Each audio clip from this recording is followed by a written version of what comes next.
Today I'm starting a new series on how to save money on everything for your family. I'm not going to say how many parts it's going to be because I want to be able to keep adding to it whenever you guys give me ideas in the comments on more areas that we can save money in. Let's get started.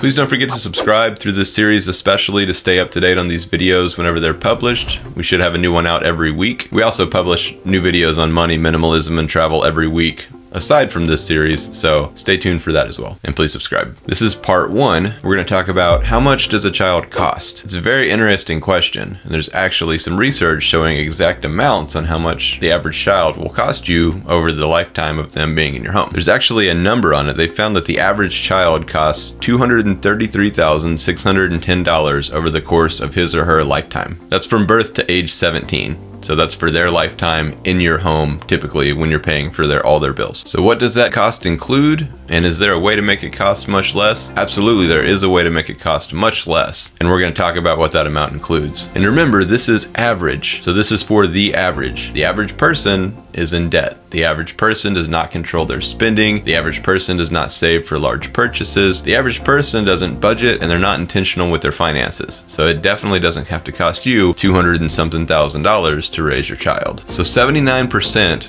of parents are still serving as the family bank, helping their adult children financially, according to a recent Merrill Lynch study. More children than ever are living at home until they're in their mid-20s and early 30s. Let's look through these expenses and costs and how we're going to go into different ways to reduce all of them. And most importantly, setting up our kids so that they don't need the national bank of mom and dad whenever they move out. The alarming cost of a child.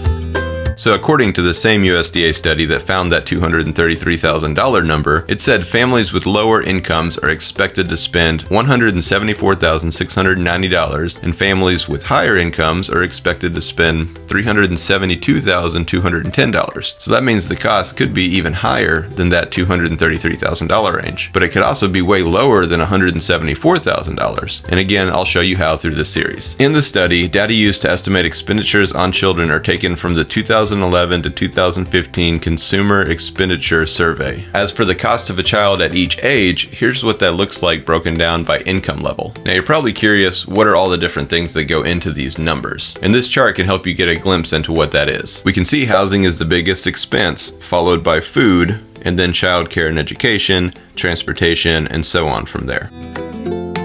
So if you're skeptical about everything like I am, your first question is probably, how did they actually determine all of these costs? They didn't ask me, they probably didn't ask you. So what did they do? So we'll look into that and see how you can determine the cost for your own children as well. As far as housing goes, every home has a living room, a kitchen, and a bathroom, so those costs were not factored into this. The study focused more on the additional bedrooms needed for the additional children. And of course, house sizes do change, so they can't factor in everything. So they didn't factor in whether a house had a playroom, or if it had a larger living room than average, or if it had a yard that they had to pay for, or how much land the house had. It's really just the stuff that specifically revolves around the price of the children. For food, transportation, healthcare, clothing, childcare, education, and miscellaneous expenses, they used a formula. Stick with me, it's not as complicated as it appears, but I will show it to you. Here's the expense formula, where EI equals household expenditures on a particular budgetary component, food, transportation, healthcare, children's clothing, childcare, education, and miscellaneous goods and services. Y equals household before tax income, divided into 3 categorical variable groups for married coupled families, and 2 groups for single parent families. HS equals number of children in the household, divided into 3 categorical variable groups, 1 child, 2 children, and 3 or more children. CA equals age of the youngest child, divided into 6 categorical variable age groups. You can see those here.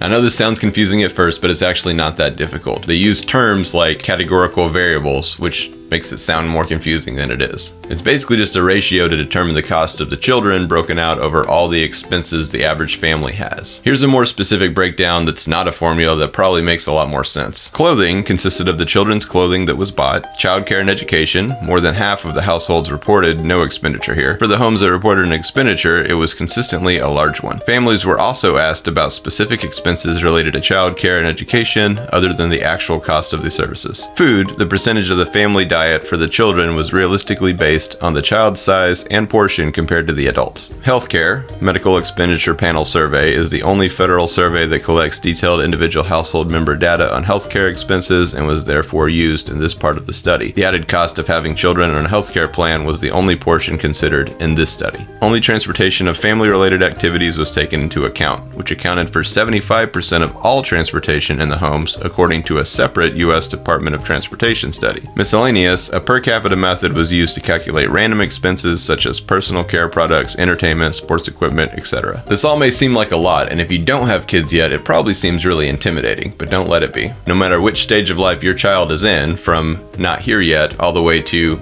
late teens, it does not have to cost $200,000. So stay tuned for the next video in this series where we're going to talk about how to prepare financially for a child, and then after that we're going to get into saving money and all of those categories that we broke down before. Please subscribe to stay tuned in this series and for more videos on money, minimalism, our travel journey around the world. If you want to get a head start on saving money in all these areas and more, check out my book Intentional Children. I'll put a link to that below. Everything you need to know about children when it comes to money and mindset. That's all for today. I will see you in the next part of this series next week.